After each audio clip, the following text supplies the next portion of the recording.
Those courses will all be live streamed. They will not be recorded for copyright reasons. And so Richie Unterberger, let me just say a few words about you, as you are the author of numerous rock history books, volumes on the Beatles, the Who, and the Velvet Underground, Bob Marley, and 1960s folk rock. Richie Unterberger. I have taught for Ali at Berkeley and some other places for a few years. And for the first time in the fall, I am offering at Ali Berkeley the course Respect, Minority Voices in Early Soul, Folk, and Rock, and reggae music as well, which is kind of an offshoot of soul music. This is a little different from other courses that I have taught if you've had some of my courses in the past, because I have the opportunity to relate a lot of the music in which I share my expertise to the social context of the time more vividly than I have in any previous course. And although I am concentrating on 20th century soul, folk, rock, and reggae, even music that was made 50 and 60 years ago in some cases, it has great relevance now, I think, to look back at the voices of these minorities as they gain prominence in these great musical forms of the 20th century. And it's not just a course about protest music, although that's certainly a part of it. People of various backgrounds protesting social and economic injustice. It's also a music of celebration, of identity and contributions to the culture of the United States, and certainly in reggae's case, Jamaica and really the whole world. For the first part of the course, we'll be talking about how social commentary entered soul music, especially in the 1960s and 1970s. As some of you who've had my courses before know, I use a lot of audiovisual material in my courses, including film clips. In Zoom, there's really no loss in appreciating all of this stuff.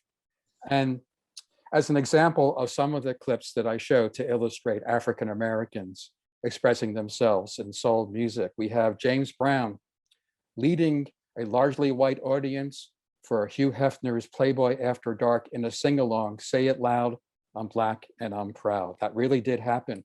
On a more serious note, James Brown at the Boston Garden, shortly after Martin Luther King was assassinated, and quelling a possible riot in that actual facility.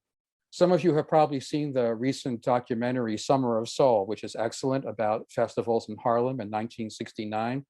I will be showing Nina Simone in a performance which is not in that movie, where she talks about For a Woman, the name of the song, who have been taken advantage of. I have a clip of Isaac Hayes being introduced by Jesse Jackson at a major festival in 1972. That really did happen as well. Reggae music is astonishing for how much influence it has exerted all over the world, considering what a relatively tiny country of 2 or 3 million people it is. But it also helped the Blacks in Jamaica establish their voice politically and culturally through the Rasta religion. As just one example, we see Bob Marley uniting the main rival political parties, the heads of those political parties, on stage at a huge concert in Jamaica in the late 1970s. As unlikely as, say, somebody uniting Mitch McConnell and Nancy Pelosi on stage, getting them to embrace. We have a segment on Native Americans in folk and rock. They are important all the time, as all of these groups are, of course, but especially so now. I'm sure a lot of you know that their votes were crucial in deciding the most recent presidential election. One of the performers that we will be spotlighting especially is, in my opinion, the greatest Native American singer-songwriter, Buffy Sainte-Marie. And we'll see her on Pete Seeger's show in the 1960s, but also on Sesame Street, and also doing a duet with Johnny Cash. None of these performers can be pigeonholed, and Buffy Sainte-Marie is a great example.